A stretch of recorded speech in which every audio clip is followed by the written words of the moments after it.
What is going on, Lucid fans? Welcome back to Financial Journey. So today I want to give you a good overview of the data points, technicals, and just talk on what can Lucid investors look forward to next, especially now that they did announce the $3 billion in dilution. So I'm going to go over all that. Make sure you guys hit that thumbs up and subscribe. I always greatly appreciate that.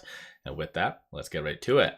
So today is an interesting day. I think a lot of people are trying to find some justification and reasoning for Lucid to go up, because so far it did have a high of 661, but similarly it did have a low of 639. So right now it's kind of just stuck in limbo based on the technicals, and with it being a Friday, usually that is a little bit lower volume in general. So once again, it is what it is. I'll go over some of the data points and then just talk on and freely just mention what is coming next for Lucid. So as you can see, the number of big transactions today has been a little bit lower. And like I said, I think it has to do with two different things. One of which is dilution isn't good, no matter what way you spin it. A lot of people are out there saying that, well, it's a pre-production company, they need money. Well, it's kind of a year and a half in, potentially getting close to the 2-year mark very, very soon. They have to kind of get their stuff together a lot faster than what they have been, especially if you are one of those individuals that looks at the technicals. The last Q1 earnings definitely it showed some signs of hope, because they laid out the kind of the foundation for the rest of the year, what they're planning on doing. So such as in Q2 that they're going to be starting the international deliveries, Q3 to 4 kind of transitioning into and opening up the phase 2, which will help the production and so forth.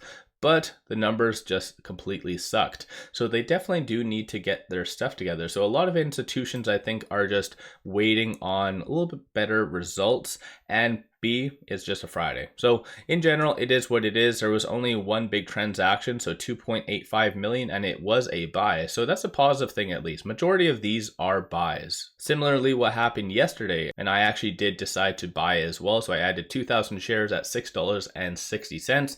But in this video, I'm talking on a lot of the short-term stuff, so just be aware of that, because when I'm investing, for instance, in Lucid, I'm investing for 2025 and longer. I know that it's going to be one hell of a ride. It's going to be a very volatile ride, but based on everything that they do have, they have a lot of good competitive advantages that I feel will definitely help them succeed. And plus, better yet, they have the PIF. So of the $3 billion in dilution, they took $1.8 billion of that. So definitely pretty good stuff there to have Big Brother always backing you. But for instance, even yesterday, there was 6.16 million, 6.16, 2.34, 1.49. So definitely a lot of big money was getting in yesterday, as you can even see. And for instance, 40.5 million. So definitely, and that one, as you can see, was a over the ask. So definitely someone was very desperate to get in. But like I've said in the past, Lucid is very, very lucky. The fact that they have the PIF.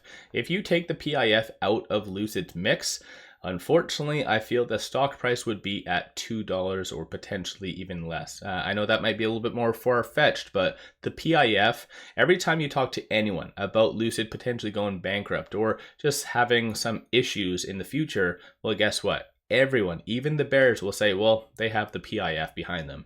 Everyone knows the PIF is going to support Lucid whenever it needs to be done.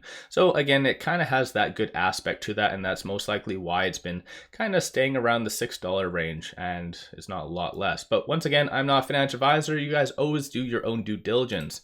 When it comes down to the options activity, it is a little bit more evenly divided, kind of a little bit more oriented towards calls. So currently $852,000 in call premiums versus 617,000 in puts. So still, like I said, kind of evenly divided based on this. So this is all the calls. So this is the strike prices, expiry dates. It does appear, even though what has happened over the last several days, it does look like around $7 is anticipated over the next several weeks. So definitely that might be a positive sign in that regard. But keep in mind, options activity such as the intraday and this is just merely a sentiment. It does not move the stock price.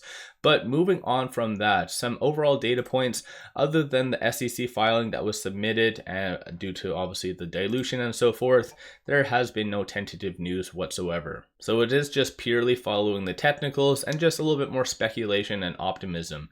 But for instance, I'll give you guys a quick overview of what shorts are doing. So as of right now, the market's been open about 2 hours and a bit. So short score is currently 92, utilization is 100%. And looking here, so currently shorts are increasing 2.16 million shares, and only 18.91% of the free float is being shorted. And that works out to be around 154.71 million shares overall. Cost to borrow is going up quite a lot, so 24.28%. So definitely, like I've said in the past, on paper, everything is there for a fairly good squeeze. It just needs a good catalyst. And that's a good transition point into my next thing that I do want to talk on, is what is coming next for Lucid.